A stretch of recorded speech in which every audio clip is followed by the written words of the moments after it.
வணக்க கணது தஞ்சாவூர் மண்ணு செம சூப்பரான ஒரு லஞ்ச் மெனு தான் இன்றைக்கி பார்க்க போகிறோம். ஆமாங்க, காயல்பட்டினம் குஸ்கா.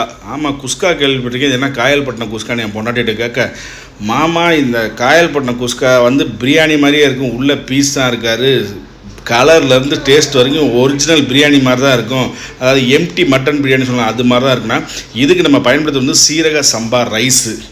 ஆமாம், அப்படியே குக்கரை பற்ற வச்சுட்டு அதில் அப்படியே கோல்டு வினர் கொஞ்சோண்டு பசுமாட்டு நெய் கொஞ்சோண்டு போட்டு நல்லா ஹீட் ஆனதுக்கப்புறம் பட்டை, கிராம்பு, சோம்பு, கொஞ்சோண்டு ஏலக்காய் போட்டு அப்படியே நல்லா வதக்கிட்டு அதுக்கப்புறம் பெரிய வெங்காயம் போட்டு நல்லா வதக்குன்னு வதக்கி எடுக்கணும்.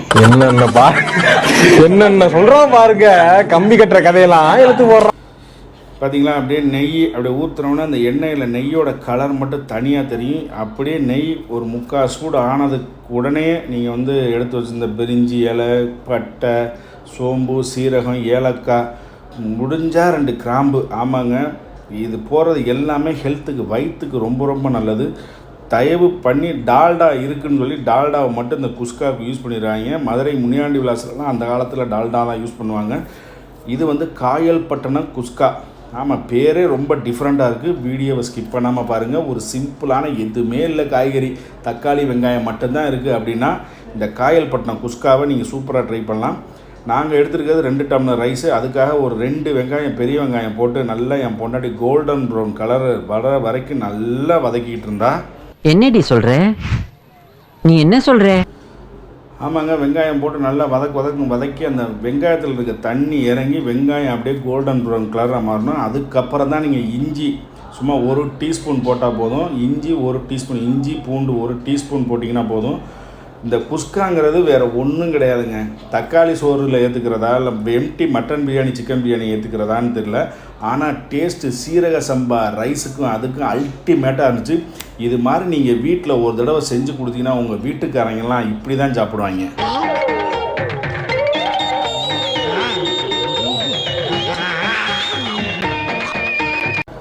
இஞ்சி பூண்டு வாடை போனதுக்கப்புறம் 2 பச்சை மிளகா, காரம் அதிகமாக வேணுங்கிறவங்களுக்கு அதிகமாக பச்சை மிளகா போட்டுக்கலாம். ஏன்னா நம்ம மிளகாத்தூளும் பின்னாடி சேர்ப்போம். 2 பச்சை மிளகா. எவ்வளோக்கு எவ்வளோ ஃப்ரெஷ்ஷாக நீங்கள் வந்து மல்லி, புதினா தலை எவ்வளோ ஃப்ரெஷ்ஷாக எந்த ஃபுட்டுக்காக இருக்கட்டும் யூஸ் பண்ணிங்கன்னா அவ்வளோக்குள்ள டேஸ்ட் நல்லா இருக்குங்க.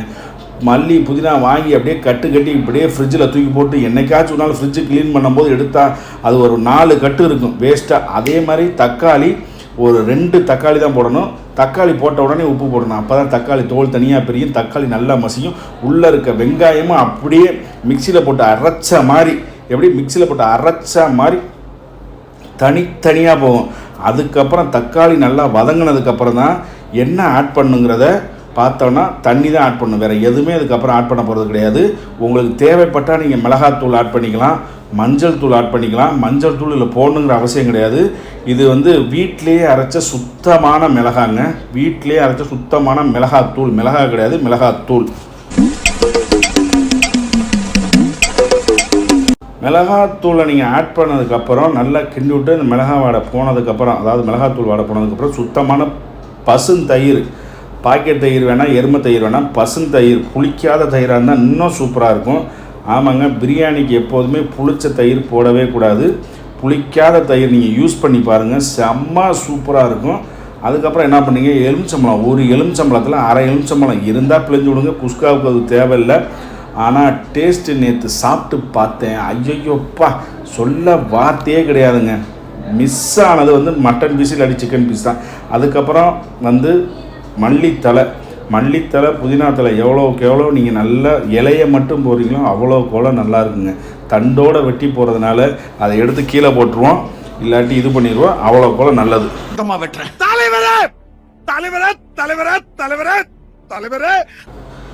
அதை நல்லா கொதிச்சு வந்ததுக்கப்புறம் நீங்கள் தண்ணி 2 டம்ளர் அரிசினா நீங்கள் அதை வந்து ஒரு 3.25 டம்ளர் தண்ணி ஊற்றினா போதும், இல்லாட்டி 3 டம்ளர் தண்ணி ஊற்றினீங்கன்னா போதும். அரிசி பழைய அரிசியாக இருக்கணுங்க.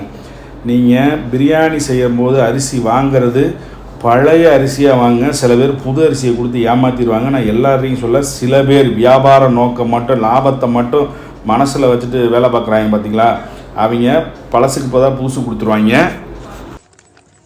சப்பா முடியல, கொசு கொசு கொசு வர ஆரம்பிச்சிட்டு.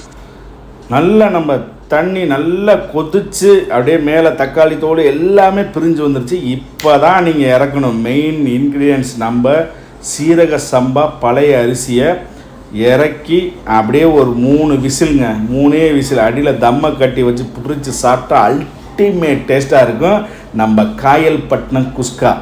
இது வந்து எப்படின்னா பியூர் பிரியாணி மாதிரியே தாங்க இருந்துச்சு. ஃபஸ்ட் டைம் வீட்டில் ட்ரை பண்ணுறோம். பியூர் பிரியாணி மாதிரி தான் இருந்துச்சு.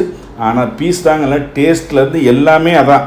இந்த நான்வெஜ்ஜுக்குன்னு ஒரு டேஸ்ட் இருக்கும் பார்த்தீங்களா, அந்த டேஸ்ட்டு தான் மிஸ்ஸிங் வந்துச்சு. பிரியாணி தாங்க. விசில் 3 விசில் வந்தாச்சு. என் பொண்டாட்டி மேலே கேப்பை தூக்கிட்டா அப்படியே குக்கரை திறக்கும் போது பாருங்கள் அவ்வளோ அல்டிமேட் கலரில் செம்ம சூப்பராக வெந்துருந்துச்சு காயல்பட்டினம் குஸ்கா. மேலே பாருங்கள் நீங்கள் போட்டிருந்த மல்லித்தலையிலேருந்து எல்லா தலையும் வெளியில் வந்துருச்சு. செம்ம சூப்பராக வந்துங்க குஸ்கா. அப்படியே மதியம் லஞ்சுக்கு பாக்ஸில் வச்சு எனக்கு என் பையனுக்கு கொடுத்தா மதியம் தான் சாப்பிட்டா. செம்ம அல்டிமேட் டேஸ்ட் இருந்துச்சு. நம்ம வீடியோ பிடிச்சா நீங்கள் சப்ஸ்கிரைப் பண்ணுங்கள்.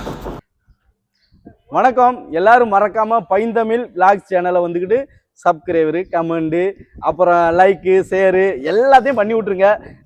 நன்றி, வணக்கம்.